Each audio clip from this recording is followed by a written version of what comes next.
Hello, friends. Welcome to Coming Down. This is Nathan here. I'm sitting down with Matthew. Hey, everybody. All right, so we're back. Happy New Year. Yeah, Happy New Year. We made it. We did it. We survived. I actually, in spite of many shortcomings, 2018 was pretty cool. Some things were pretty great about 2018. I mean, that's true. We launched this thing, which is awesome. Exactly. I got married, which was pretty awesome. Yeah. There's some fun stuff going on. Damn straight. I feel like I shit on a lot of years, especially, bad political years, if you will. Yeah. But I feel like at this point, that has become so commonplace that it's almost trite, and we should probably embrace the good things that happen instead of just being like, man, fuck this shit every fucking year. Right, right, totally. Because, you can probably find reasons to just say, well, fuck this year, like every year. Yep. So, but New Year's are always good too. It's good to move on and start fresh. Have at least some sort of signpost to say, hey, things are going to change now, I guess. That's such as the continual cycle of human intention, Yeah, totally. We get around to this part of the year and it's like, time to make a change. All right. Yep. And then we don't, or whatever. We got till about March, and then it's going to be like, alrighty then. Yep, before we cancel those gym memberships. Exactly. The proverbial gym memberships. I don't remember what the statistics are, but yeah, you know exactly what I'm talking about. Nice, man. Well, how's your last couple of weeks been? We sort of took a little time off. Ooh, man, it was a good thing we took some time off. Yeah. I had never worked 16-hour days before this job. Oh, yeah. And okay, no, that's not true. I'd worked some long days when it was like one job and then another job. Like, sometimes you stack up shifts like that. But there was always a pretty decent break in the middle. Sure. And it was never back to back. Or if it was just one time. And oh, God. Yeah. No, never back to back. Anyway, I'm just saying, like, when you have only time to eat, sleep, and work, and you do that on consecutive days. How many of those did you do in a row?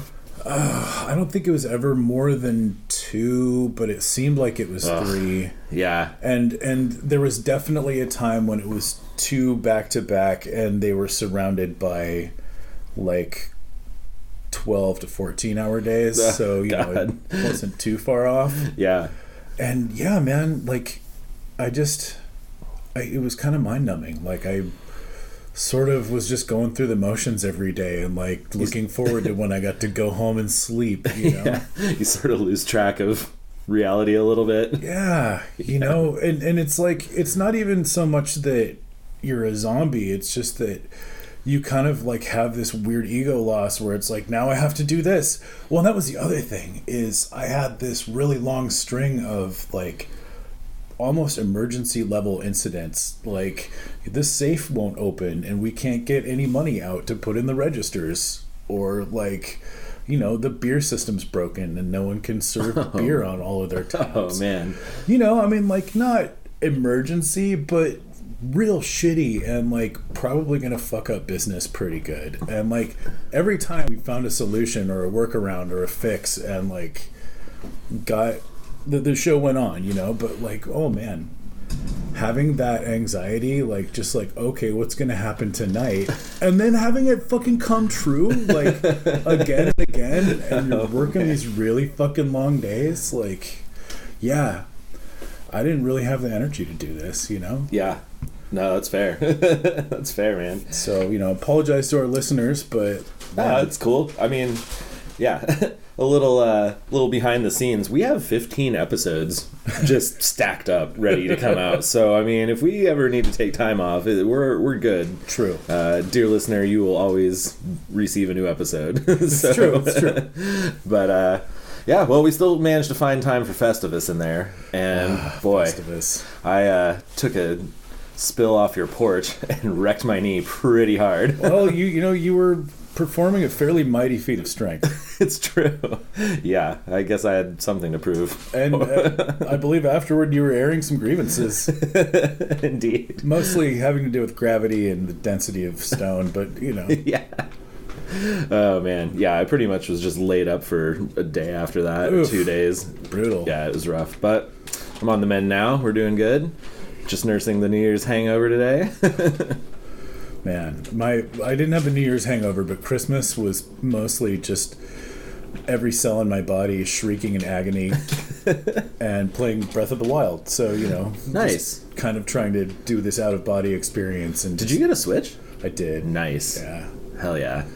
You liking it? It's pretty great. Yeah. Yeah, I love all the indie games and all the cool, crafty, weird games they have on there. I've already got most of that shit on Steam, so it's like, Yeah. But it's cool that they're on the Switch. Yeah. Could play that shit on the bus. Oh, yeah, I go back and forth about that. Like, my phone is technically more expensive than my Switch, so, like, I don't know why I should be worried about people trying to steal my shit, but, like... No, I hear it. I don't know, video game systems are almost like a form of currency for certain criminal professions. This is true. It's harder to gang someone's phone and then sell it or pawn it or whatever. Well, right, and my phone has a ton of anti-theft software on it. Like, if somebody ganks my phone, they're probably going to get nailed by the police, because I'm going to file a police report, and I can track them. Is there not a GPS tracker on the old Switch? I don't think so. Yeah, probably not. Yeah, it's really just a Wii with a screen on it. Yeah, totally. Any since it's our beginning of the year, end of the year cast, any highlights, any like best ofs of the year you want to feel like worth mentioning? Well, I mean, there was this Halloween wedding that I went to. It was pretty dope. That was good. Yeah, it was definitely like fucking party of the year right there. I want to throw out Into the Spider-Verse. Man, I gotta see that. That one snuck in right at the wire. Hell too, yeah. and I had no idea that my favorite movie of the year was going to be this Spider-Man cartoon out of nowhere. Wow, yeah, and like it had a really tight comic book movie to compete with too, because Avengers. Indeed.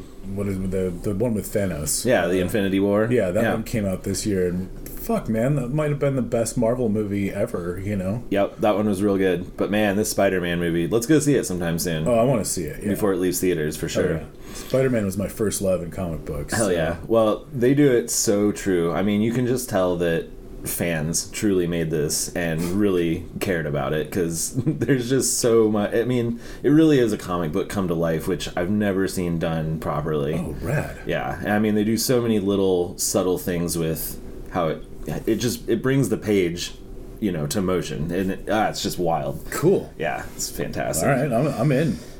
I also like to throw out the best horror movie that I've seen in years, which is Hereditary. Cool. See that movie. It's insane. Oh, yeah. But yeah, I don't know, man. I don't really have much else to add to this. I guess we can... the contest. Oh, right, yeah. So, have we mentioned that we're amateurs? We're so amateur, I've never run a contest for anything before. Nope. So we didn't mention how long that this was going to run. So we decided we're going to run it till the end of January. We're going to give people ample opportunity. And all you have to do is retweet any of our tweets. And we'll see them. We get a notification, so we'll know who did it. But retweet any of our tweets for our episodes, and we'll enter you into the contest to win Batman Damned #1, the first appearance of the Bat Penis. The Bat Wiener.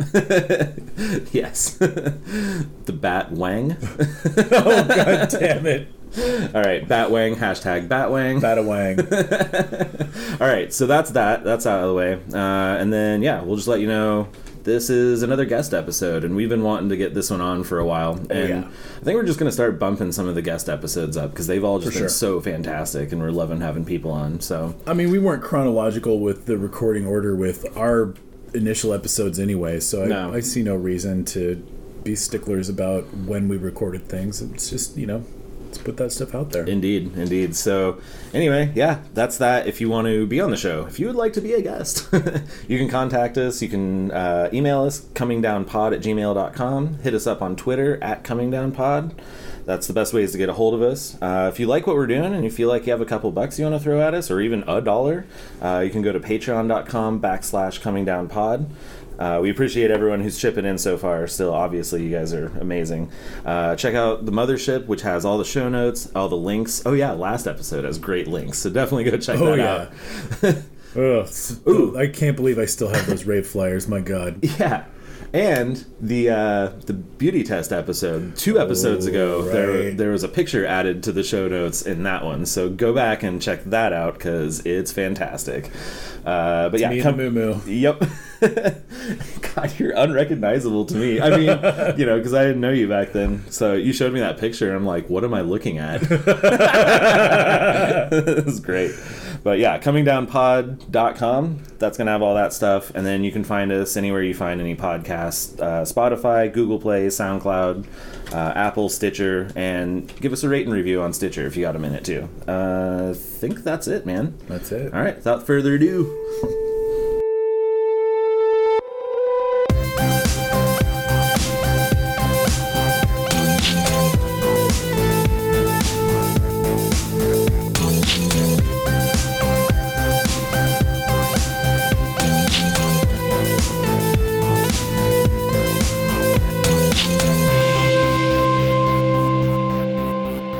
I still have a candle holder that my brother gave me that is really just like a mold that he pressed into some sand and then filled with metal. Oh, cool. But he made a candle holder, gave it to me and said, here's an ashtray. And so that's what I've used it for like 20 years now. That's awesome. It's hard to find good ashtrays. I found. Yeah, they don't really make them that much anymore, They don't. Gotta go to Goodwill. Yeah, exactly. Yeah, Goodwill, they've got the big fancy glass ones. Yeah. Yeah, I've got a couple of what do ones. they call those? It's a something glass. Like green, it's just green glass. But it's called something. Oh, Like like bottle- borosilicate? Yeah, Isn't totally. it like bottled glass or like green bottled glass? Or like circus glass, I think. I don't know. There's a name for it. Circus glass. I can't I'm remember. down for whatever. Let's replace everything in our house with circus glass. Right? Or like all of our kitchenware. This glass is rated Sounds for like elephants. a great idea. Yeah, right? Yes. Exactly. Man, I don't know. I've been thinking about like all the crazy shit that I've done in my life. I don't know what the craziest thing is. I have been to the hospital on acid. Like, I have moved cross country and lived in my truck for months in the winter. I did my NASA internships where I'm like, that's pretty cool. But that's like cool stuff. That's not crazy shit when I did when I was younger. Literally whatever you want. And, Yeah, it's just whatever you want to talk about. We're down to have you on. Everything more crazy than that I've this. done. Yeah, this isn't a one-shot deal, Yeah. Like, Yeah. If you think of something else you want to talk about later, that's... If you I enjoy still this, to this day tell everyone that will listen to me. I was like, yeah, I know this girl that I met at this party, and when we were getting to know each other, I was like, yeah, so like, you're going to school, like, when are you going to school for? And you just like, matter of fact, were like, oh, I'm gonna work at NASA. Not like I want to work at NASA. Not like, oh, my goal is to, like, someday work at... And you were like, oh, I'm going to work at NASA. And I'm like, that's crazy. And I was like, where are you at? And you're like, oh, I'm just taking math classes at PCC right now. But, like, I'm going to work at NASA. That's what I'm going to do. And then, yeah, like, 2 or 3 years later, you're fucking working at NASA. I was like, fucking A, dude. Like, this chick knows what's up right now. Dude. That's really crazy. I don't even remember that conversation, but that totally sounds Everyone like was getting pretty drunk, but yeah, I love, like, we What are talked you for gonna like do? 3 What are you hours gonna at do? Lainey's party, and I was just like, tell me everything about, like, how you're going to work at NASA. This sounds incredible. It was pretty cool, and also kind of disappointing. I want to work harder than NASA likes to work. I like to work faster. Interesting. Then I like to be able to be like, hey, look, I just saved you $1,000 and get patted on the head for it rather than being like, no, go find something else to spend it on, please. Right. Because otherwise the Senate's not going to think we need the money and we're not going to get it again. So Budget Jenga. we need you to not save any money. And I'm like, this goes against my way of life. I'm sorry. That is tasty. Yeah? I appreciate Right that. on. Yeah, thank you. Yeah, no problem. We tend to find it's easier to, be conversational and tell a story after you've had a beverage. I'm also a total lush, so there's that. Lubricant. Yeah, totally. Social lubricant. Yes. And vodka is actually very appropriate for me. Vodka is like, it's my woo girl. know, it makes me just like want to I feel like everyone has their own inner woo girl. Yeah, they really do. They really do. Mine is vodka. I feel weird sitting behind the circle at least, so I'll just try and let you guys. Yeah. All right, so hey everyone, we're sitting down with our friend Tara, and she's gonna tell us some sort of story. Are we on the air? Yeah, we're going. We've we're been rolling. yeah. Oh, snap. Yeah. Hey, so it's really just like we're hanging out It really with is. friends, and there's nobody else listening. Exactly. Right. Yeah. So don't worry about it. Yeah. You know, tell whatever story you want. It could even be a couple. You know, whatever. I don't know. I've done a lot of crazy things. Well, like, growing up, my parents were super Catholic, but they also were insane party animals, and I didn't find that out until later in life. When my aunts started very getting a little Catholic. lushy and, like, telling me about all the boyfriends my mom had, or people would be like, oh yeah, your dad probably knows where to get some pot, and I'm like, how? It's illegal, and he's a Catholic. Like, how even? It's so funny the misconceptions we have about adults in our lives as children, and then you get older and you're like, no shit. Well, it's like the ones who are the best at it are the ones that you suspect the least. Yeah. God, yeah. That's exactly how it was. Like, I thought my parents were, like, the goody two-shoes of America, like, you know, Midwestern and Catholic, and together my whole life. They never got divorced. They were all about, like, working it out and working hard. And I just remember, like, it being our family was very focused on, like, get good grades, because that was something that they hadn't done, and they knew that getting good grades meant you could go to college and get a job. So as long as I got good grades, I could do whatever I wanted, and I could get in trouble for anything, and they're like, if your grades slip, that's when we're going to talk. But, like, other than that, like, we had cops bust in the door, or the front door, and we were harboring a runaway, and they had to fill out a bunch of paperwork once, and, like, I didn't get in trouble for it. And, like, my mom caught me with cigarettes, and my dad, we caught each other. My dad and I caught each other at the same time. Because I rolled in at, like, 5:30 in the morning, hammered, wasted, and I was 16 or 17 maybe. But when I had saw him, I caught him in the midst of a raging Cheeto cheese a-thon thing that he had going, and his eyes were super bloodshot, and I was like, my dad is high as fuck right now, and I don't know what to do about it. I'm too drunk for this shit. Like, so, and he turned around and he stares at me like, oh God. And I just, like, I sloshed up against the table and was like, aren't you gonna ask me why I'm home so late? And he just shook his head no, and he, like, went and he put his whole body into the pantry and just closed the door behind him. And I was like, okay, well, That's embarrassing in Father is any in the context. pantry now. Yeah. retreat to the pantry. So I was left alone, and we just never talked about it, ever. As long as you don't mention these Cheetos or any of this. It's very Catholic. It really was. Just suppress your shame. Just push that down. And never speak of it. Never speak of it again. So yeah, I mean, I got away with a lot of stuff. Wait, where'd you grow up? I grew up in Flint, Michigan. Oh, yeah. In Watertown. That's Lovely wild. Flint, Michigan. Mm-hmm. Excellent. It was sketchy. There was a lot of violence. There was a lot of being a little nervous to be out after dark, but it also harbored a community feel of, like, I'm a badass and I can do whatever the fuck I want because I carry a knife on me and I have lots of friends. And, like, that's kind of how you had to be. Otherwise, you would be in by 6 p.m. every night and you wouldn't do anything, and you'd be like the people that still live there. Some of them, like, they hit that downward spiral, and so it's a working class city, right?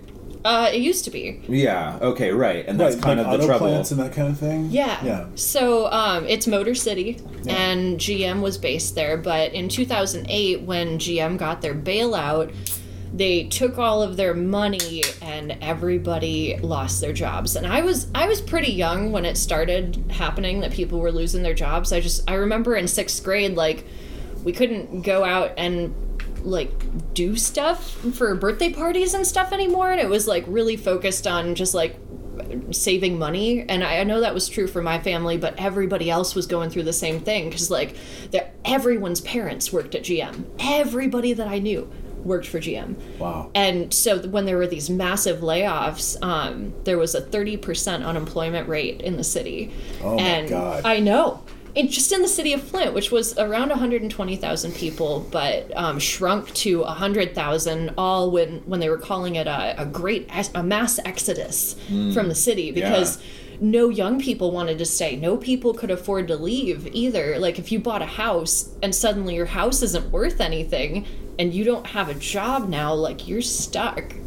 So it was a pretty intense place to grow up, but my parents did a really good job at, like, sheltering us from a lot of the shit show in the city until I got old enough to drive. Yeah, and got those wings, got that freedom.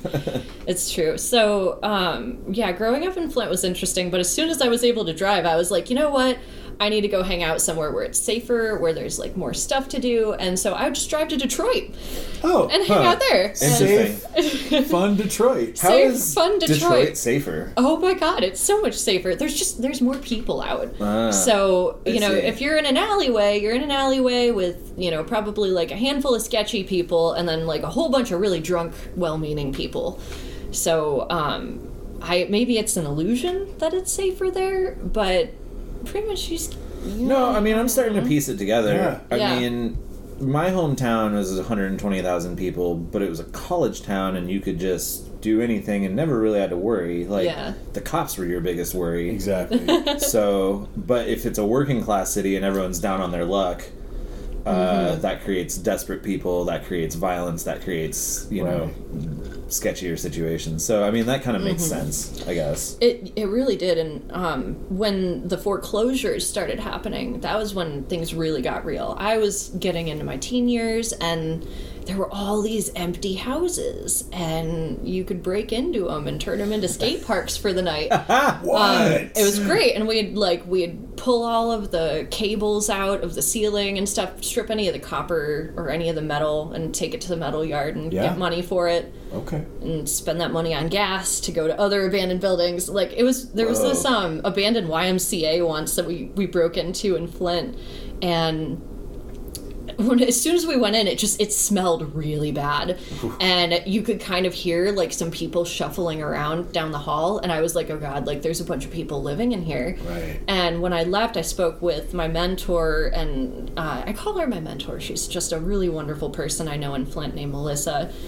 She's my friend's mom, but very knowledgeable about all things Flint. And I asked her about the YMCA, and she said, that the city goes in and empties the pool once in a while because that's where all of the homeless people poop. Oh, is man. In this, like, half-full YMCA pool, and that's why it smelled so bad. So just a bunch of squatters in this abandoned building. Basically. Wow. And Flint doesn't have a lot of homeless people because they either leave or die during the winter because the winters are so harsh. Well, yeah. Or they find places like an abandoned YMCA and post up for 6 months. So wow, that's brutal. Lots of abandoned buildings.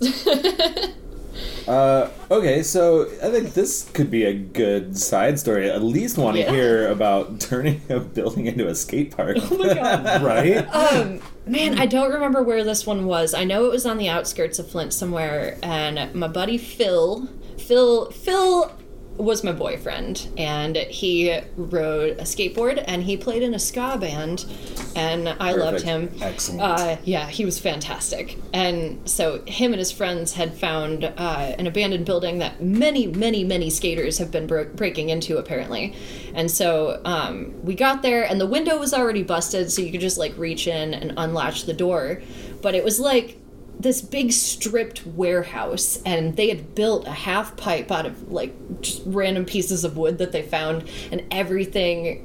So it's this giant half pipe that's like 20 feet wide, and it goes up like 10 or 15 feet, and there's graffiti covering every inch of everything, and just like random bits of trash on the floor. But I gotta say that they took pretty good care of that little skate park, because we didn't have a skate park, so we certainly didn't have a half pipe, but so, I mean, I guess we just sort of came together as a community and made one, which is what we did with a lot of stuff. But yeah, we used to go out there and, we'd drink, and the cool kids would smoke pot, but I would be like, I don't smoke pot because I'm the DD. My parents let me take their car, so I was the getaway driver for many occasions.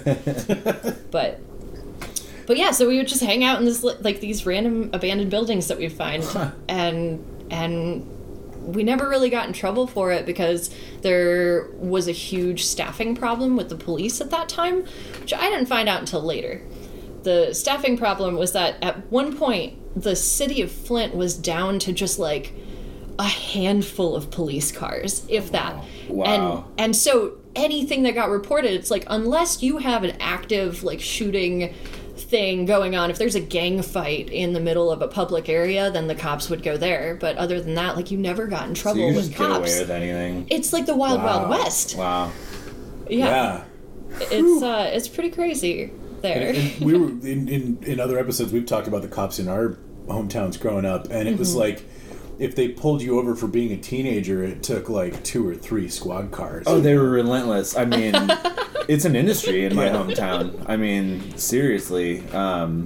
There's a street that runs along by the dorms in my hometown, and I mean, in 2008 or 2007, I think it was like one of the top 3 DUI streets in America. Oh my gosh. I mean, they pulled over and handed out more DUIs on that little 4-mile stretch of road. I mean, it was crazy. That's insane. Yeah. Wow. And yet, you're telling us like you got to drive drunk and like be irresponsible with 0 repercussions. But see, but it's so funny though, because I'd go wandering around my town on acid late at night. And yeah, you'd be dodging the cops all night, but you didn't have to worry about sketchy people out. We were definitely the only people out in our sleepy little suburban town. I certainly never thought about going out armed, despite how often I roamed the town at night. Yeah. My dad always said, I would rather pick you up from the jail because you killed somebody than pick you up from the hospital because they hurt you. And, hurt really translated to rape because Flint is... You guessed it. It is the #1 most dangerous place for women, specifically. Really? And there's an area called Saginaw, which is right next to Flint. It's basically like Flint Metro, I guess you could consider it. It's kind of a sprawling city. But Saginaw was where I worked door-to-door sales, selling cable. And it was... it's one of the most dangerous places in the country, and specifically for like violence against women. Wow, why is that? I honestly, I don't know. Like, I think that there's a weird culture of power bred there. Yeah, I mean, I guess, look, the Midwest leaves a lot to be desired when you talk about, I don't know, progressive, educated people, I guess. It's true. I don't know. I didn't know about, like, feminism. Feminism was something that happened in the 50s, I mean, but the culture there really did empower women. It was like you held the upper hand, and catcalling was a compliment, and you would just, like, kind of shoot a backwards glance, like, oh, I know you're looking at me, and you can go ahead and cry about it, So it was, like, a different... kind of spin on power, but that did breed a lot of like, okay, well, there's some that would catcall at you, and then they'd follow you around the block a couple times until you threatened them. But there was one instance where it was the only time I ever had to draw my knife, and I did on a guy that I had gone out into an alleyway that I parked in, and it was right around the corner from this frat house that I was partying at. And I was in high school. I was maybe, again, like 17. That's honestly, like, I hope my mom never hears this because she's going to realize how terrible things were when I was 17. But yeah, so I was partying at the frat house, and I went around the corner to the alleyway where I was parked to get something out of my car. And there was a really large African-American man who came into the alleyway, and, I didn't think anything of it until he asked me. He literally said, "What's a pretty girl like you doing alone in an alleyway?" And I was like, is that a line? Like, does that work? I don't know, because it was the scariest thing I had ever heard anybody say, and, like, I instantly was just like, oh shit, this is not good. And luckily, I wasn't alone. I had my friend Erica with me, and Erica and I did everything together. So she was with me. She was just on the other side of the truck. And she was freaking out too. And I was like, it's cool, because I was hammered drunk. I was like, I got this. And the guy came over, and he like kind of got a little too close. So I flipped around him so that I was standing at the exit of the alleyway and he was the one that was trapped, and I pulled out my butterfly knife. And I did the pull it out and clip it shut. That's the one thing that I knew how to do on it. All of those cool tricks or whatever. But I was able to flip it out. And then I just waved it at him like a crazy person. And I was like, what are you doing alone in an alleyway? I'll cut you like a fucking deer. And I'll leave you bleeding on the streets and I'll dance in your intestines. Yes! And this guy looked like he was going to shit himself. And I was like, shit, okay, well, I have a knife in my hand. It's pointed at this man. I don't know why he was asking me why I was alone in an alleyway, but like, maybe it was a little more harmless than you thought? I mean, it's not a cool thing to do to somebody, but... But I'll tell you what, he pulled it on the wrong girl. Yeah.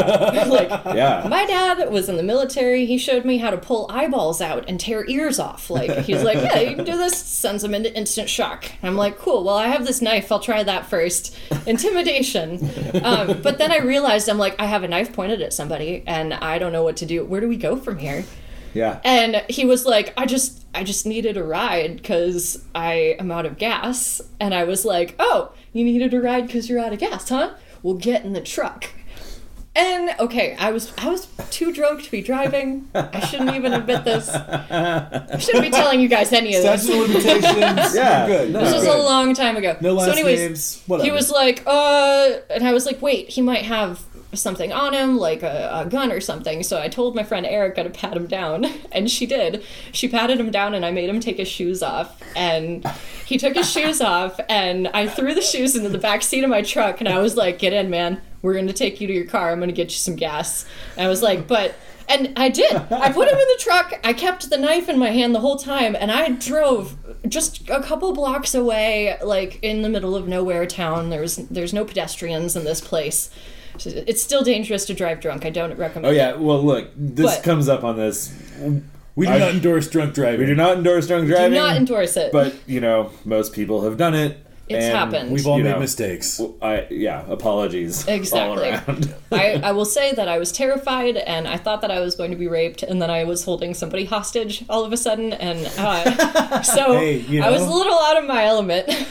But yeah, so I gave him a ride, and he was like, I was like, just give me directions, and he directed me into this like weird little residential part of the east side that I was kind of familiar with, but kind of not. And he's like, oh, my car's right here. And I was like, okay. And Erica handed him his shoes, and he jumped out of the car and ran across the street and jumped a fence, and I never saw him again. And I was just like, Erica, I just held somebody up at knife point, and she's like, I should drive. You should let me drive. But I guarantee you, that guy will never corner a woman in an alleyway and say some creepy shit ever again. Yeah, if he's smart, he won't. So, hell yeah. I mean, that's legit. That is so fucking funny. So, yeah, you essentially kidnapped a man at knife point, and then he got away. But also, I mean, he freaked you out, and then you still offered to help him? I did. In the most aggressive way possible. Right. I did. I'm a bleeding heart, really. Story. Yeah, right. No, see, this is what I like about you, because, you're...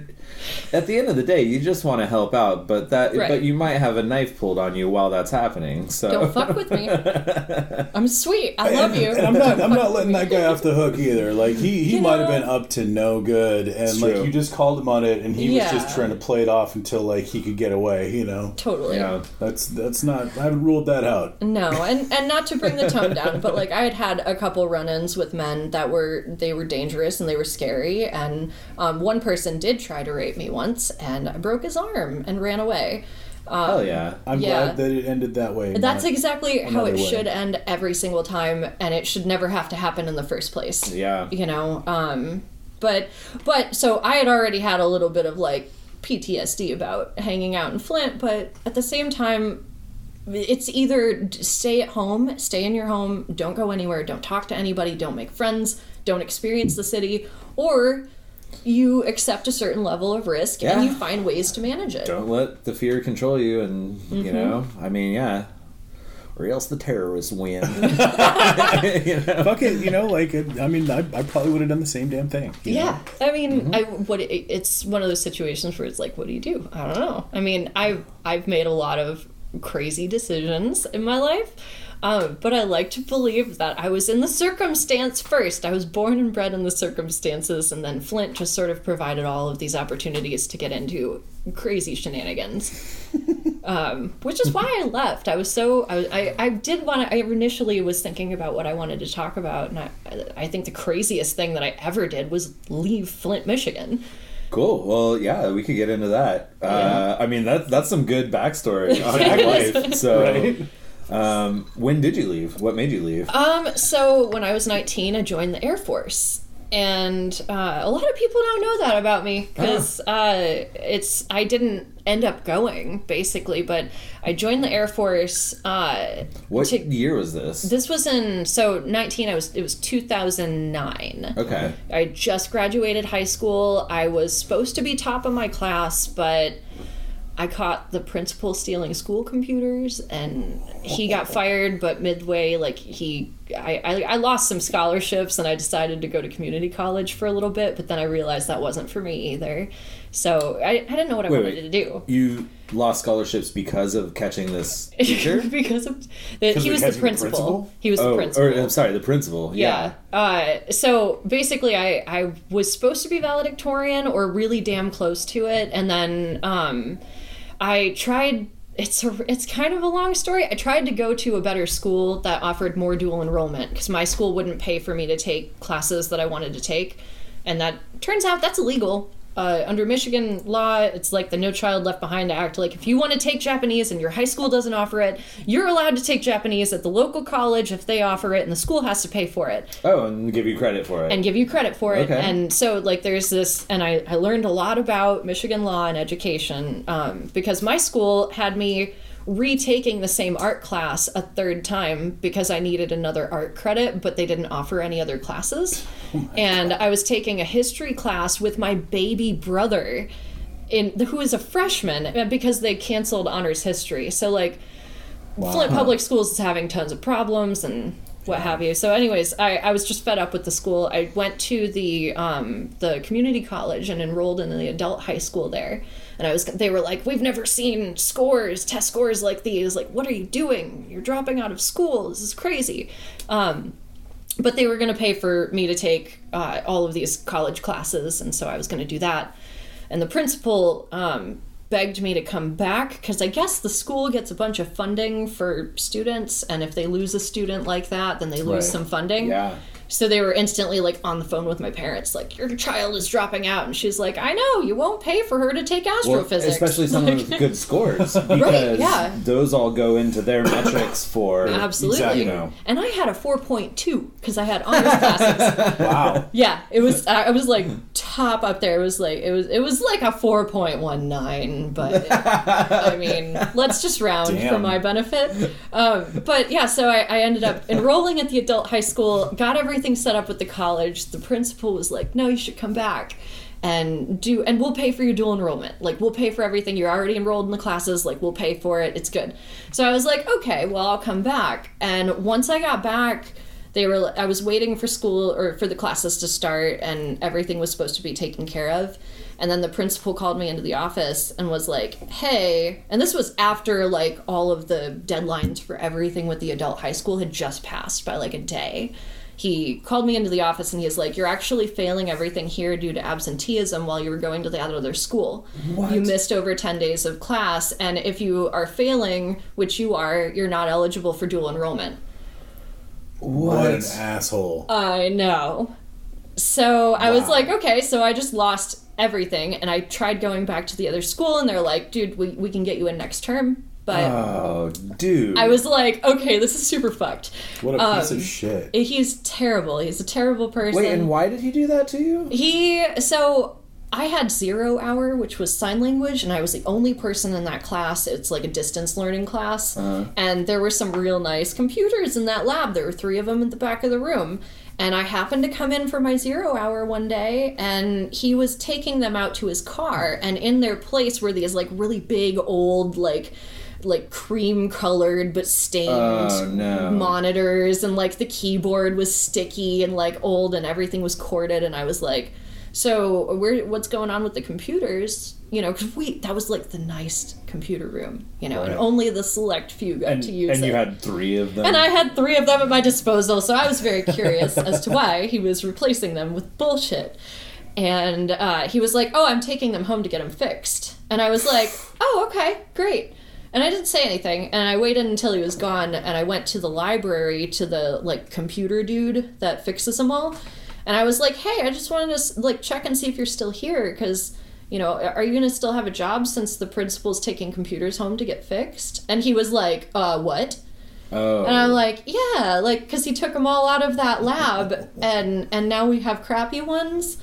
And he was like, I just need to write this down, and I'll take it from here. And then the principal ended up getting fired that summer. So, wow. Nice. Wait, but that all happened... that all happened, like, during the school year, before he fucked me. Yeah, but then he got fired after he fucked you. He got fired that summer. Like, and apparently he got hired at a different school that was probably more desperate, but his career wasn't ruined enough for my tastes. Yeah. To say. Anyway, so, you know, he ended up failing me over everything, and I was like, well, I'm failing my history class, and that means that I can't graduate, so you've got me for another year. And he was like, oh, well, let me see what I can do, and they made some, like, special arrangements that I would be able to have a technical pass on the class that I needed to graduate, and that was it. Huh. But so you graduated on time? I did. I graduated on time. I graduated with a 3.6. Because I failed everything, and I lost my 4.0, and it's just like I didn't even go to school anymore. I got a job at Taco Bell and, like, went and partied with my friends because I went to my physics class, but I had a bet with the physics professor that I wouldn't have to show up for class and I would still get an A on his exam, and if I did, he would let me sleep in the back of the room with my pillow and my blanket. Because you already knew that I was, like, pushed through? Yep, exactly. So I studied my ass off, and I got all of the questions right and the extra credit, and I came in the next day with a pillow and a blanket, and I sat right in the back with a big shit-eating grin on my face. That is crazy. Yeah, it was pretty nuts.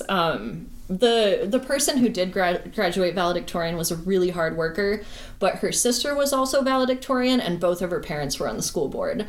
So there might have been some kind of preferential treatment there. I don't want to say that, though, because, like, that family is such a good family, and, like, I love them to death. The mom of that family was my dance teacher forever, and the girl who did get valedictorian worked her ass off too. Okay. So it's like, I don't want to talk shit about them specifically, but I think that principal had some, I don't know, some weird fucky business on with it. Yeah, that just sounds like a whole clusterfuck of a way to end high school. It was nuts, and my parents are just, like, losing their mind. They're like, we don't know what to do for you. Like, we just, whatever you want to do, we support you, and we'll do anything that we can. Just, you have to tell us what it is, because they had gotten C's. My mom graduated with C's from a pretty good little Catholic school, and my dad dropped out and joined the Navy and drank and partied most of his young years. So neither of them had any idea how to do anything academic. Also, so that's not the normal academic situation for anyone. No. I mean, yeah, you shouldn't have to deal with a shady principal who's flunking you because you caught him stealing, you know? Right. Yeah. Right, and that's you shouldn't... something that no child should have to deal with. Wow. How it should have went is like, hey, I'm doing really great in school, and I've exhausted your curriculum. I would like to take community college classes. And they'd be like, hey, there's this great early college program that you could join, and you can just go to college early. And that's what Oregon does. I don't know how broken Michigan is, but Oregon's got it figured out here. Like, yeah, the educational system is built for people that want to be high achieving. Yeah, like, they do that in Colorado, too. I mean, yeah. Absolutely. All I knew is that Michigan... I read all of the law documents and everything. I was like, I know that there's something wrong here. I just couldn't figure out, like, why they weren't doing what was wrong was this particular guy was just being a fuck, man. A waste of human life. Yeah, wow. But okay, anyhow. there was a redeeming end to that. So you is that graduated? I did graduate, and one of the requirements to graduate was to give a speech. And since I was technically still an honor student, which everybody was pissed about because I didn't have to go to school, I got to give it to the honors students and their parents and all of the family that wanted to come and stuff. So I wrote a bullshit speech, and I worked on that with my English professor, and she's like, I know that you're not going to say this. Like, this is... And I was like, I love high school. This is wonderful. And she's like, I know what they did to you. Like, she was on my side, but she couldn't really take sides. Yeah, sure. So, it's her boss. But... So she's like, I just don't know what to do because, like, I have to give you an A on this really beautiful speech about how you love high school and how everything here has been magical. And I'm just like, yeah, I know. Like, that's... I was like, listen, lady, like, you need to be in the dark about this. Right. And she's like, okay, I won't ask any more questions. Exactly. Yep. Exactly. Well, and unbeknownst to her, her boss gets fired shortly after, and then life probably gets better for a lot of teachers in that school. So exactly. But the speech that I did end up giving was great. It was a speech to the honor students and their parents and everybody about what the school was lying to them about. I was like, hey, if you want to take Japanese, this is the citation in Michigan law where it says that they have to pay for you to take Japanese. If you want to test out of a class, this is how you test out of a class, and this is the law that backs that up. Here's all of the school policies that are breaking the law. And the year after that, one of my buddies that was really struggling, he was a friend of a younger brother of a friend, basically. He was struggling, and he had dropped out, but then he came back to school, and he was allowed to do online classes and so like the school got better after that. I got to see at least 3 cases where people were able to take Japanese at the community college, where they were able to dual enroll without problems, and where they were able to test out and take online classes. Because I blew the lid on it. They had a whole bunch of parents get pissed and go to the office and yell about it. So, good. Hell yeah. Yeah. So it felt redeeming, but I was like, man, I'm out a couple grand, but whatever. I went to community college and I hated it, and I decided to party my young adulthood. I think it's important for some people to do that, honestly. Like, the straight to college route does not work for everyone. Oh, yeah. And some people just need a little time off from all the fucking stress of high school to just, like, be who they want to be for a couple of years and, like, figure their shit out before you actually spend thousands of dollars on higher education. Oh, God, yeah. That's, if you can identify that, you're way better off for it, because I know so many people who have either changed their majors or don't work in their field. Most people, Yeah. I mean, that might also be an indictment of our educational system and our job market, but yeah, also people don't know what the fuck they want to do when they're 18 most of the time. No, you have a fancy. You think you're into this one particular thing, and then you spend a ton of money and you go to school for it, and maybe you get a job in that field. Yeah, but usually you're burned out by the time you graduate, and you don't even want to pursue that field. I think most people would benefit from just doing some general education community college courses, if anything. And like, see if you really want to be in school after high school. Because I mean, I sure as fuck. I think kids should just cut loose and travel.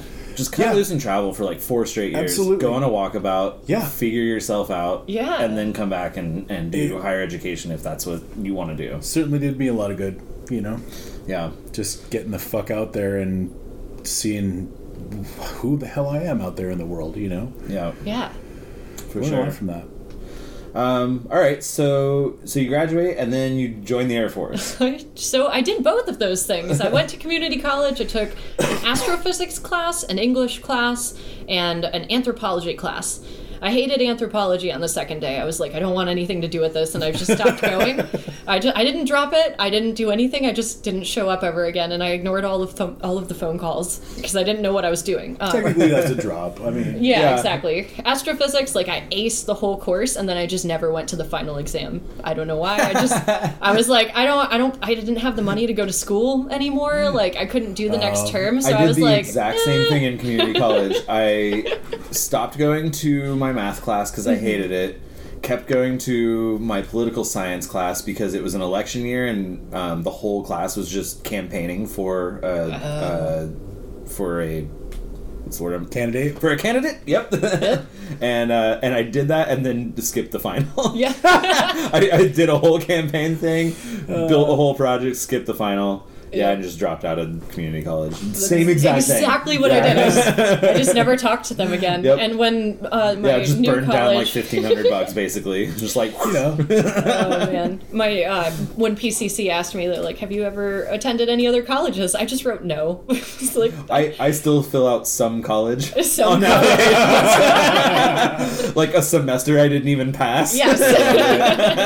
My college It technically counts. doesn't exist anymore, so I could say whatever the fuck I wanted, but I just tell them the degree that I got. Oh man, that's how I used to do my Yeah. resumes in Flint. It's like, well, I worked for this business that's not there anymore, and this other one that's not there, and I was a manager at both. You can ask anybody that's not there anymore. But yeah, so I knew that the astrophysics class led me into knowing I was like, I want to work with space stuff. I like space. It's pretty cool, and I wanted to be an astrophysicist or some sort, but so I ended up going into the Air Force because I couldn't afford college, and Air Force said they would pay for some. But it turned out in 2009, the Air Force was so backed up that I had like a 6 months in the reserve before you could even leave for basic training.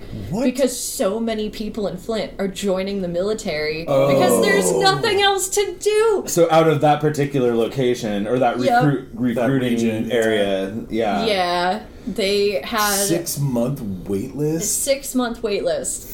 So I joined like November and I was scheduled to leave in like March or something like that. And we still did like weekly meetings where we would like exercise together and they would talk about the military and they'd answer any questions we you had. go hang out with your recruiters. We and go stuff. hang out with our peeps, yeah. Yeah. We were supposed to go jogging. We never went jogging, and I was so glad. I hate jogging so much. I was like, they're gonna make me run, and I'm so nervous about it because I run like I bring my arms up to my chest like a dinosaur, and my legs kick out to the side, and that's the only way I know how to move The quickly. raptor sprint. It is. It is. You've seen like girls carrying dogs in purses that run like that, and that's how I run, and I don't know how not to. So I was like, well, this is I'm going to have a really great first day, and then they're going to make me run, and I'm not going to have any friends. So it's terrible. You can ask my buddy John Kuhn. He will cite this, and he will absolutely swear by it. He is the one person that has never let me live it down. I mean, after this podcast, we're doing 50-yard dashes outside. Like, I gotta see this. I'm gonna finish this vodka and then I'll take you up on that. So join the Air Force, and then this boy that I had a crush on in high school, I had such a crush on him. He had a full ninja suit, and he would climb up in trees and jump out and scare people after football games. And I loved him. Class act. I loved him more than anything. He Is that all it took? is that all I ever had to do? I'm saying my heart palpitated when he would walk by and he's in his acid wash jeans and he's got the dangle gold cross earring and like nobody takes him seriously and This is in the late 2000s. This is in the late 2000s. And he's wearing like Lost Boys He's fashion. dressed like Oh, fucking yeah, Kiefer absolutely. Sutherland from Lost Boys. He was Kiefer Sutherland. Lost Boys. His name was Danny Covert, and he still doesn't have social media. I don't even know if he's real. Like, You I wanna still be- wonder. He may These have been a days, figment. he may have been imaginary. He All was right, then I'm not going to worry about bleeping that last name. No, you don't even have to He put was his your last Tyler name. Durden. Yeah, exactly. It was you all along. Precisely. Yeah. One time he did wear that ninja suit when we were hanging out, and I thought we were gonna make out in his room, and he literally jumped out of the second floor and he ran into the woods, and he didn't come back. He stuck with it. He stuck with it. He ran away and he didn't come back, and I just like went downstairs and I told his mom, I was like, Dan just ran out the window and I don't think he's coming back, so I'm gonna go home. She's like, okay. Wow. And he told me like That's my ninja boy. much later. Yeah, I was instantly like, my heart. He does this. Did he drop a smoke bomb? No? He must really Not like you. that time.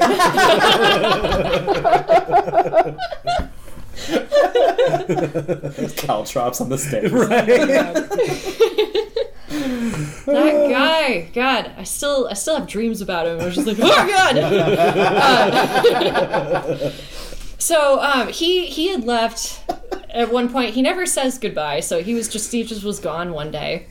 And his little brother was the one that benefited from the school stuff that happened, which is really great. So that's the friend. Oh, sure. Yeah, okay. You know, just connecting the dots. Yeah, bringing it all back. But yeah, so he had moved to Portland, Oregon, and was like living under the Burnside Bridge for a while, I guess, and just being a transient weirdo. Just like ninja in and out of the fucking trees. Pretty and much. Shit. That was one of the few possessions he had on him when he got back, was that goddamn ninja suit.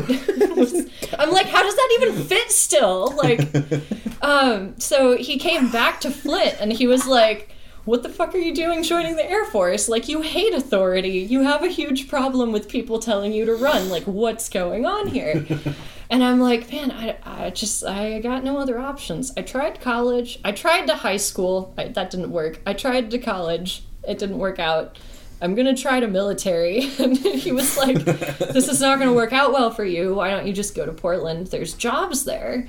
And I was like, what's this you talk about? Jobs? Is that where they pay you to come and do stuff? I'm pretty sure that we had those here once, but they're all gone now. So I did some research and was like, cool, Portland's one of the top 5 cities projected to grow in the next 5 years. And there's jobs. Yeah, That happened.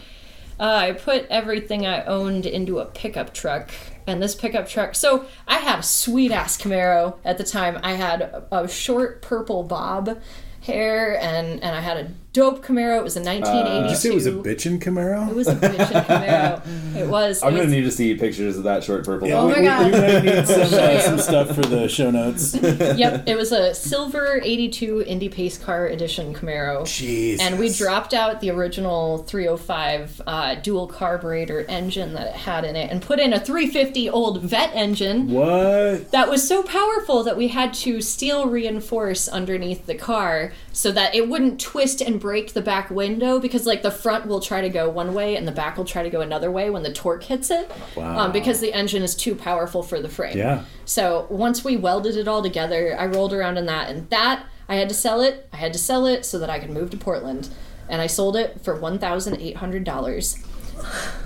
And it was in perfect condition. It was beautiful. God. I want to cry thinking about it. Like, I just gave it away because I needed the money. You know, if you love something, set it free.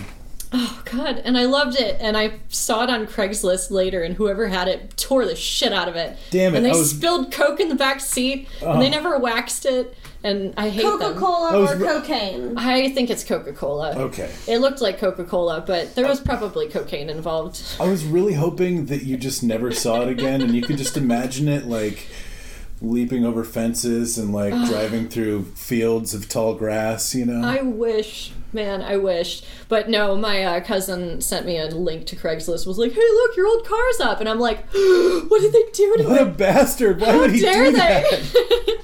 Why would you even show me? That's like Right? me being like, hey, you remember your cat that got adopted? Look, here, I found it on the side of the road. Right? It's like, it's just It's really so brutal. awful. It was very hard. But anyways, I sold that, and I had a second car, had an 85 Chevy S10. It was a piece of shit. It was falling apart. It had 198,000 miles on it. That on the odometer that broke back in 1998 or so. God. So the odometer hadn't been working. It had had a rebuilt engine, but that rebuilt engine had happened like 15 years prior. And Wow. it was just rusted all up and down, and like you had to bungee the passenger door shut. You had to bungee it to the window so that it would stay shut because the latch was broken, and like everything was broken except the heater. So it was perfect for a cross-country trip is what you're saying. Perfect. It was perfect. I put a topper on it, and I was like, I'm gonna live in the back of this. This will be my home. This will be my home. And I put all of the necessary items in it, except I didn't bring any pots or pans or silverware, and I didn't bring any towels. Because I was a child and I didn't think about that until I needed them later. You Always had know where your towel clearly is. not read Hitchhiker's Guide to the Galaxy Exactly. because that is fucking basic 101 shit, I dude. mean, it's in the know. first 10 pages. Yeah, the first 10 You know? pages. Totally neglected to bring those items. But other than that, like I had a whole printer set up to make resumes, and like, you know, finding jobs in Flint was it was really difficult. You were assuming that you would be able to pay for a towel within the time that you needed one because of all the jobs that you were going to print out resumes. Because the land of jobs. It's the land of jobs. They say there's money there, and all I have to do is show up and take it. Well, the way that they weren't wrong though. My friend Dan had this joke, and so this is back around like 2010-ish. Yeah, and he was like, back around then, when Portland wasn't as expensive as it is now, he would always say, like, oh yeah, you can just, like, be a part-time barista and play bass in a couple bands and, like, be fine. Exactly. Just totally be fine in Portland. We couldn't get anyone to work at Pix because, like, they'd show up, they'd work for, like, a couple weeks, get that sweet, sweet training money, and, like, go do it at another place. Yeah. Oh my God. It was a job seeker's market. Like, everyone was looking for people, and there weren't enough skilled, trained people in the market. So, like, because you barely even had to work here to survive. You could be an artist here and, like, get by. You could play in bands and get by. And people would just audition jobs. They'd be like, okay, I got hired at these 3 places, and I'm gonna go do the trainings at all of them, and, like, work for a few days, and if I can sandwich together a couple of jobs that I like, then cool. But I'll just and it's a service cut loose town. the chaff. If you can get a halfway decent service job, be it waiting or barista or bartending, you can make a living off 20 hours a week, or you could. Back when the rent wasn't sky high. Right. And so I understand why it was the land of endless jobs. It's so funny hearing you guys talk about it, because I understood the same thing, but I understood it in different terms. I was like, Dan told me there's a bunch of fucking hipsters there that just want weekends off, and if they can't get their Saturday off for their stupid art show, then they just quit their job, and all I have to do is show up, interview, and keep coming to work, and I can have that job. Like, also accurate. So I was like, 100% true. I'm gonna show up and take all these motherfuckers' jobs and show them, a real gritty Midwestern Motor City worker. So that was the plan. I was like, I'm gonna go get like 10 jobs, right? That's the plan. So Monday. So I got as far as East Lansing and my car broke down. It's not even out of Michigan. No, it's not. It's like maybe an hour and a half or 2 hours east of Flint, in the college town that we used to party at. It was pretty great. And my distributor went out, and I was like, God damn it, I know this is just like a $10 part, but I didn't have my tools, because I didn't think to bring any of that either. So I ended up spending $200 of my hard-earned, like, I had $560 that I left with. And $200 of that was for a goddamn $10 part that I could have done myself. But I was very stubborn, and I was, like, very headstrong. I was like, I'm gonna get out of here. Like, I don't need you to pick me up, Mom. My mom's like, we'll come get you right now. You can just come home. Don't do this. My parents they were worried sick for me, but at the same time, like, they knew that I was bullheaded and I was gonna figure it out. And you needed to go do this. Yep. Now wait, hold on. I feel like I missed something here. So, you were in this waiting period for the Air Force, and then at a certain point, you're just fuck this. Yeah.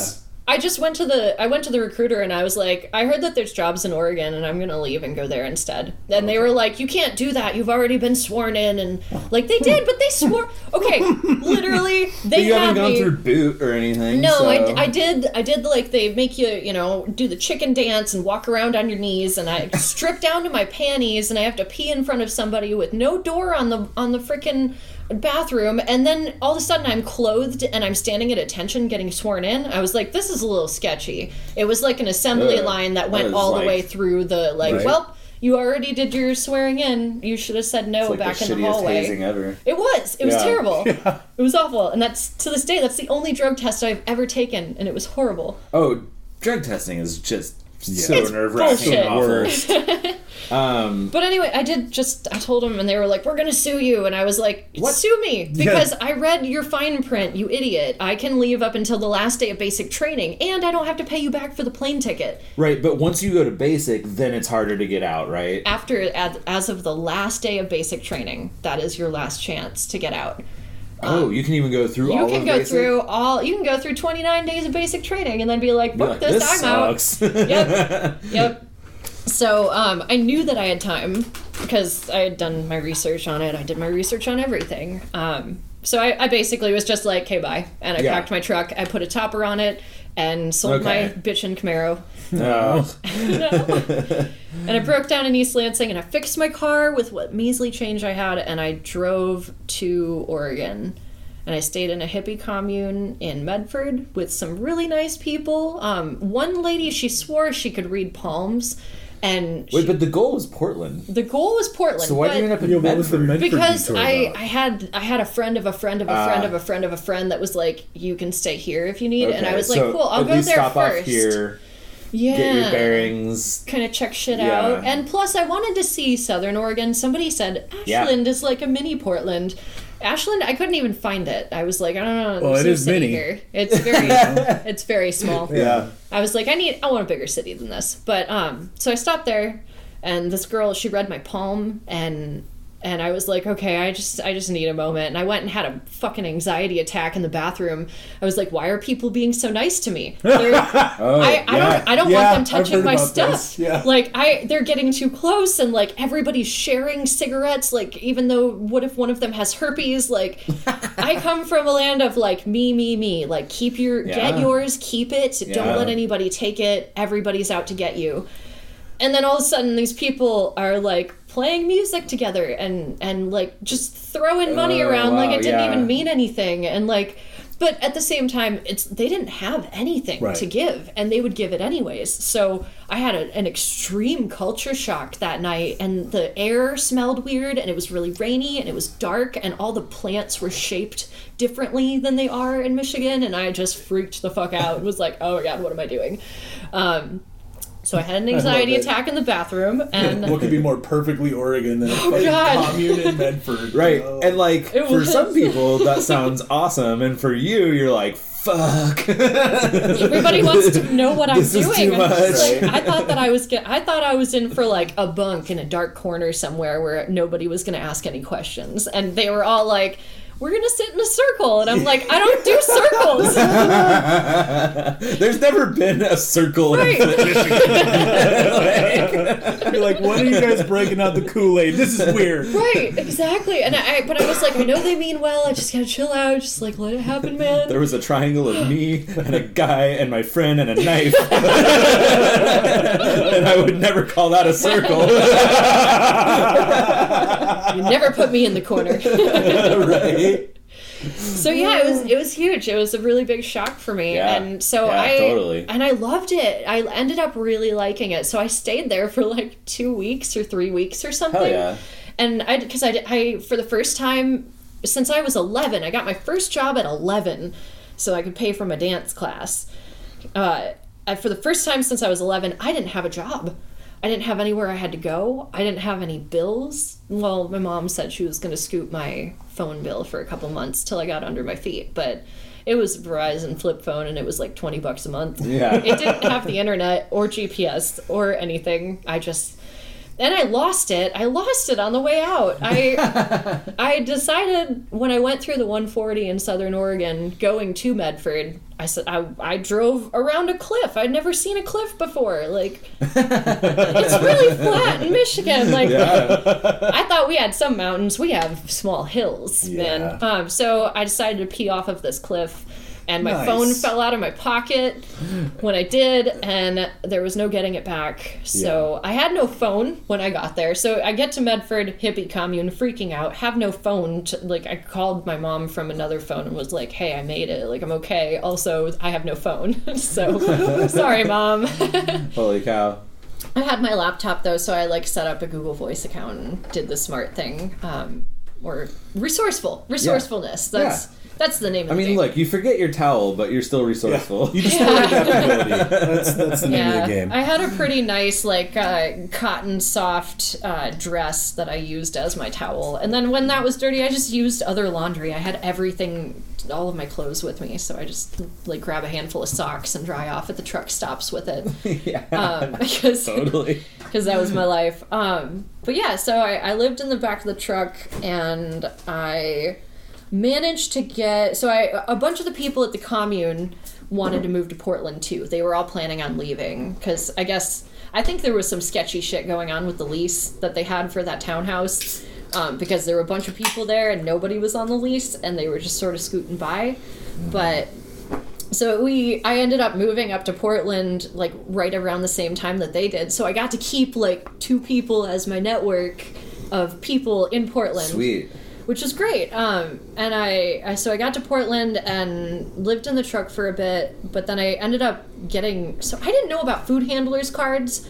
I couldn't get a lot of the jobs because I was like, what the fuck is this shit? Like, but I ended up going to Lloyd Center, and this was October of 2010. I went to the Lloyd Center, and it was right before Holiday Rush. Oh, shit. And I put in... I did basically exactly what I did in Flint. You put out like 25 to 30 applications a day, every other day. And on the days that you're not putting them out, you're calling them. And I had a whole schedule written out, and that's how I found the measly couple jobs that I could get in Flint. Because you're competing with people that were laid off from GM. They've got families. They've got like stuff going on. They've got mouths to feed. And then here I am, a high school student. Like, I just want to buy drugs. So it was really hard to get a job in Flint, and almost impossible to get one in all of these, common things. Like fast food was almost entirely 50 plus years old. It was interesting to see it. Crazy. Well, I mean, when you leave GM and you have no degree, you have no high school diploma even, all you have is just an assembly line experience, and there's no assembly line anymore. Like, what do you do? So I came to Portland with that, like, I'm just going to put out a gajillion resumes a day, and then the first 4 days that I was there, or here rather, I had 6 job interviews lined up. Yeah, I bet you did. And I was like, okay, well, that was easy. It was easier than I had expected. And so I worked at Barnes & Noble, and I worked at Express, and I worked at Charlotte Russe, and I think that was it. I worked at those 3 mall jobs. I was going to work at Bath & Body Works, but they weren't going to offer me as many hours, and the other ones were going to work around each other. Yeah, you got to pick and choose. I did. I had a whole bunch of job offers, and the prophecy rang true. And the streets are paved with jobs. There was just money everywhere, and nobody was picking it up. So I worked like 80 to 90 hours a week for a while, if not more. Hey, but you were flat broke, so that was fine. Right? I was. Like, I need to invent new math to count all this money. Right? And especially when you don't have to spend any of it because you're sleeping in your truck. Like, you don't have rent, you don't have a phone bill. It's like 100% profit. 100%. So I was just stacking dough and making every penny stretch as long as possible. I was eating ramen noodles that I supplemented with carrots and potatoes because those are very cheap items that you can chop up and boil with ramen noodles so that you don't get jaundice because I did my research. Yet the towel. Yes. The towel. Somehow the towel escaped her grasp. I never bought one either. I just kept using dirty laundry when I got out of the shower at the gym. Gym memberships, that's a huge thing. When you're homeless, if you get a gym membership, you can use all of their facilities. And so, like, I went ahead and spent the like $20 or something. I don't even remember. It was like some gym near the Lloyd Center, and showered there like a couple times, but I like to go to the Love's truck stops more. So I ended up canceling that membership and going to the truck stops because the Love's truck stops, they clean it out after every use. And it always smells like a pool in there, and you have like 2 deadbolts. You know it's been disinfected, you've got privacy. I'm the only person in there with like a double deadbolted door, and I know that nobody's going to get me. So it was nice. As a male, I don't want to shower in public ever, and as a female, like, I can't even imagine. Yeah, especially a female raised by Catholic parents to hate your body and cover it all up. Oh, gosh. It's like, it's also especially scary. Like, oh God, somebody might see a side boob. Yeah. I mean, that was definitely in, like, Leviticus or something, right? And like, contrast that with me at, like, fucking 19, you like, grew up Catholic. Well, but then... Up top. Oh, yeah. So... I crack this joke all the time when people talk to me about Catholicism, but like Catholicism is the only religion that will not allow me to not be a Catholic because they don't excommunicate anymore, and I have been confirmed. Oh shit, me too. So technically I'm just a Catholic in for forever. So, Yeah. even though I'm not, Yeah. but Weird. as far as they're concerned, my name's still on the books. Yep. Dude, confirmation is weird. Oh, yeah.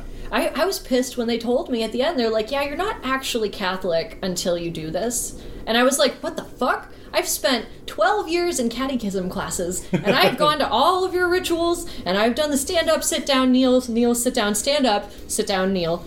I can't even count how many times. I have memorized books of prayers that I didn't want to memorize. I was a leader of a youth group. Yeah, dude, me too. Yeah, did youth group and the whole 9 yards, and then they were like, yeah, but you gotta graduate Catholic or you're not actually Catholic, so I was pissed. I went through with it because my mom wanted me to, but... Yeah, I mean, it's one of those things where it's like, I didn't give a shit, but I was like, well, why not? Might as well. Yeah, I mean, what's it to me anyway? I've been through all this shit already. Like, this is just like another stamp on my fucking passport at this point. Right, and it completes the passport. True. So, I mean... The old Catholic passport. At least you can always say that, like, I did the whole thing. Right? I mean, people want to talk to me about how there's other ceremonies, I forget what the technical terms of catechisms, marriage and death. Yeah, I'll see you at my last rites. Yeah, exactly. Last rites is going to be about it for this fake-ass Catholic. It's so true. I feel you there, man. It's an interesting sort of upbringing. So yeah, like when I'm going into like public showers and stuff, I'm trying to be like really extra courteous, and I couldn't do like getting naked in a gym, even like a girl's locker room. I've never gotten naked. Oh God, really? Yeah. That actually happened. Yeah, I'm sorry. That's terrifying. Sometimes it just jumps out of me. I'm sorry. No. Like, was this like for like youth group, or it was a retreat, wasn't it? It was in Fort Collins, Colorado. Ugh. When we went to Denver to see the Pope. Oh. Because it was World Youth Day in Denver that year. I think it was like 93. Yeah, I remember that. I remember that was the biggest deal ever. Oh, fucking Cherry Creek Park is probably going to be an episode, dude. But, yeah, that was fucking crazy. And just to finish the story, since I just blurted out I had to shower with a priest. I want to hear about it. Yeah, I mean, like, you can't just gloss that one over. So tell me more. Just to fucking put the cap on that, we're in a high school in Fort Collins, Colorado, and we're sleeping in that high school. We're also having to share it with a Canadian contingent, and so we're having to like schedule showers. And we've noticed that the Canadians shower in their swim trunks, and we're like, "What? You're afraid to shower naked? Fucking Canadians, God!" And then we're all in the showers, being men, showering with each other. Can you pass the soap, etc. And then Father Brian hops in the shower, and all of a sudden, I'm the only one in the shower with Father Brian. Oh, man. Now, mind you, Father Brian's fucking awesome. He was a bare-knuckle boxer, he was a jockey, and probably a criminal at some point in time. But, Likely. ended up being a priest. Guy's like 5 feet tall, weighs like 80 pounds. Sorry, Father Brian, if you ever hear this. And taught me how to break a man's arm. Okay. I trust Father Brian. I got no issues with him. So being you in the had shower. one of the weird, one of the not normal was naked with a Catholic priest and nothing bad happened stories. Yep. I was perfectly comfortable showering with Father Brian, and he didn't make it weird. But every other man who was in the shower was like, "Oh shit, it's Father Brian. Gotta bail, naked priest." Yeah, I mean, turns out they were probably wise to do so. I mean, the track record for priests is not great, but and increasingly getting worse. So. I will say though that during my time in Catholicism, I knew more rad priests than not. However, I didn't hang out with any of the priests who were weird and creepy, and like they didn't want to hang out with me either. So, because you weren't an easy mark or whatever, potentially. I definitely wasn't. Wasn't going to take any shit from anybody. But, okay, so I gotta ask, because there's very seldom occasion that you get to ask, is Father Brian hung? I don't remember. Okay, so you averted your eyes like a good Catholic. Oh no, I remember seeing his pubes and his old man balls, but I don't remember how big his dick was. Okay, you know. All right. I guess certain people, you know, they absorb different information. It was proportionate for his size. Let's put it that way. That's important. Yeah. I'd imagine then it was probably average, you know. You know, dude wasn't swinging any pipe. Like I would remember. That's that. what I mean. Yeah. Like, you know, for lack of a better term, it didn't stick out. Yeah, exactly. But I also wasn't like, where's your dick? Right. Because I definitely saw it. It was there. Yep. You know. All right. So just to, you know, put a bow on that, like, To bring it back, Catholicism is very interesting. Yeah. And because of, you know, some of my Catholic shit, like, for me, showering in public was kind of like, man, fuck it, I don't care if y'all see my bits, you know. Right. And so when I was living on the beach in Maui, like, I had to use a lot of public showers, and was just kind of like, I'm gonna soap up. I'm sorry, guys. You know, like, Right. Yeah. you know what you gonna do. Also, I did take a page from the Canadians book, and if it was a very public beach, would soap up underneath my suits. There you go. Yeah. Hey, I guess let it be Canadians said, found a workaround. Canadians can teach you something.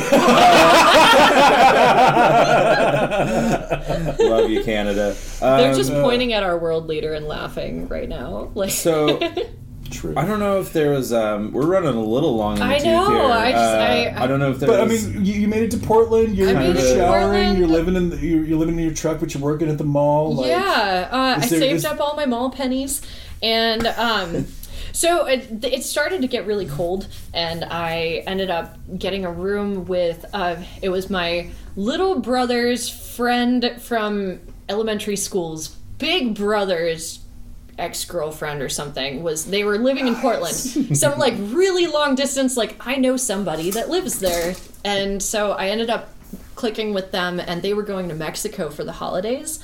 So all the heat was turned off in their house. Like, they had all of their utilities turned off, basically, but they said that I could rent the place for $250. Hell yeah. So I was like, hell yeah, I'll take it, because it's cold, and I just needed, like, housing of some sort. Right. And so I stayed there for a little bit. I ended up staying there a little bit later. Like, they got home from Mexico, and they were real pissed that I wasn't gone yet. And I'm like, listen, like, I'm so close. I had an apartment lined up. I had almost enough. Like, I was going to have enough on the next paycheck to be able to put the deposit and the rent and everything first and last down. I ended up giving her a bunch of my pain meds that I had. I got my wisdom teeth removed right before I left Portland, and then I got dry socket while I was homeless. So long story short, Flint. like, no, I had dry socket on the road. Like, it happened sometime in, like, Nebraska or something. I just, like, I woke up and my face was in crazy pain. So you had surgery in Flint? So I had surgery in Flint, yeah. My mom was like, your insurance won't work in Oregon. You gotta get them removed. Oh, and so I Jesus. waited until, like, the day before I left to get them No. done. No. It was terrible. I watched Beauty and the Beast 4 times and cried for like a day. It was awful. But I had all these Loratabs and I hate pain pills, so I was just like, fuck it, I'm just gonna keep them. But I couldn't take them, so I was in horrible pain for like all of the. And I did job interviews, and I got 6 jobs landed with dry socket. I gotta say, on both sides, it was terrible. Jesus. I know, it was. I can't believe I did it. Like, I look back and I'm like, that's the craziest thing that I did. I left Flint, Michigan, and I left despite all odds. Like, I should have went home for medical attention. Like, but You also had the immediate out of breaking down 2 hours outside. Right. Right, Just exactly. like, And I was like, fuck this. Yeah. I'm leaving. Yeah. But yeah, so ended up staying at her place, and they let me stay a little bit longer, and because I gave her all the rest of my Lortabs, she was like, fuck it, I'll take these. I was like, sweet, All of a sudden you're a if welcome house guest. I would be happy to give you another month's rent, but that will mean that I have to stay longer because I have to make up that money, and that's what I'm running into here. But I ended up getting a 2-bedroom, 2-bathroom townhouse in Gresham, and Gresham was like the cream of the crop. It's the nicest place that I lived. Everybody here was like, it's the ghetto. This is Felony Flats. Oh, this is such a misconception. In between Portland and Gresham is like the numbers, like, and that's sketch. But Gresham has a ton of nice shit, and their rent is almost as much as Portland's. Yeah, it turns into just real suburban living. Yeah. You know, It's but great. there are these weird like pockets as you kind of get out into the outer east. Well, and region, Gresham but- proper also has its sketchy low rent area, but I mean, like that town's fairly prosperous. Yeah. Well, tell me then, so you know the 181st Avenue Max stop? Mm-hmm. I lived in the apartments across from that. So I just walked out my front door and that was my Max stop, which is great. But everybody said it was felony flats, but only on one occasion did I wake up. Like, we had a shared balcony that went all the way around the building. Like, the building was kind of like a U shape or like a circular shape, and there was a shared balcony across. And there was blood all over the balcony, and the neighbor's window was smashed out. But that was the one thing that happened. Nothing else happened there. No run-ins, like nothing. Hey, compared to Flint, I'm sure a lot of that shit just seems like safe as houses. I was like, yeah, there's people Like, this out is after fine. me. This Like, police is here. fucking fine. they're actually chasing meth heads. Yeah. I had so much kindness showed to me, and if you do an episode on kindness, I have so many stories. Like, Sweet. That's a great idea for an episode. yeah, a lot That of is a lot of fantastic really episode. amazing things happened in the midst of all of this while I was homeless, where people gave me food and money and help, and it was just strangers that stopped and asked why I was crying, and I was like, that doesn't happen. I will You say know. that, your story about being weirded out by how friendly everyone is in Oregon is a common one that I've heard. Like, people are like, why is everyone out here so fucking nice? It's creepy. It's like, well, no, it's just... Well, kinda how then we you'll do, like my. I'll leave it on this note because I have one last thing to say about how weird it was to have people be friendly to me. Is that while I was at Lloyd Center, just before I had applied for all of these different jobs, I was walking and this girl. So I got my leather jacket on and I'm like keeping to myself, and I have an agenda. I have my resumes. Like, I can't spill anything on them because I'm almost out of paper. And I am on a mission. And this girl's like walking and texting, and she shoulder checked me as she went by. And I turned around and I threw my notebook down and I was like, "What the fuck, you cunt? You want to fucking throw down? You're gonna shoulder check me in public here? I'll kick your ass!" And she turned around with the biggest Bambi eyes I've ever seen, and she goes, "Oh my god, I'm so sorry. Can I buy you a slushie?" And I just stood there staring at her, and I was like, I am not from around here, and I'm going to leave. I need to go rethink my life. Damn. And I grabbed my shit and I just took off. And I was like, God, here I am. I'm applying for jobs and I'm picking fights in the mall. Like, what am I doing with my life? That's so funny. It was perfect. shocking. I've grown so much since then. Yeah, absolutely. I don't pick fights at Lloyd yeah. Center anymore. Yeah. Oh, well, thank you so much, Tara. Yeah, no, thank you guys so much. It's fun to kind of reminisce and relive a bunch That's of it. the entire point of this show. I feel like this shit needs to be documented. I have to write a book. That is the entire point of this show. So, look, that was great. That was a ton of cool stories, and speaking of documenting, like, come back anytime. Absolutely. Anytime. I'll write some stuff down and come chat with you guys. I really like the idea for the show, the weird stuff, crazy stuff you've done when you're younger. Like, Yeah, and I mean, there's just so much of it. talk about anything you want too. Yeah. I mean, Talk We about- wander off topic. We get into philosophy and politics and a lot of shit. these episodes with guests tend to just be kind of like life and times episodes, Yep. and sort of get off the rails a little bit. And, Yeah. but that's kind of the whole goal of Absolutely. it. So, but yeah, come back anytime. I would please. love to. I absolutely will. Hell yeah. All right, everyone. We're gonna call it there. That was incredible. Thanks for listening, everyone. Yeah. Thanks, you guys.